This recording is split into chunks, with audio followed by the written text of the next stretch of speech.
হচ্ছে এখানে থাকা যাবে না, জলদি করো, বাচ্চাদেরকে বের করো। আরে না না বাচ্চারা, এদিকে থাকা যাবে না, এটা বাঘের গুহা। এখানে বাঘ আসলে সবাইকে মেরে ফেলবে। না না না না না, আমরা এখান থেকে যাব না। বাসাটা অনেক সুন্দর, আমরা এখানেই থাকবো।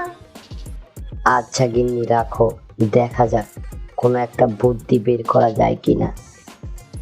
আরে না না, সব জায়গায় শেয়ালের পণ্ডিতি চলে না। আমরা এখান থেকে বের না হলে সব বাঘের পেটে চলে যাব। না না না, আমরা এখান থেকে বের হব না। এই বাসাটা অনেক সুন্দর, আমরা এখানেই থাকবো।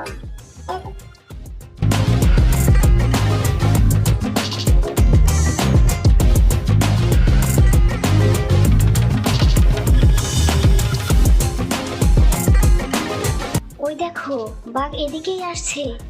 চলো আমরা এখান থেকে পালিয়ে যাই। দেখাই যাক না কি হয়।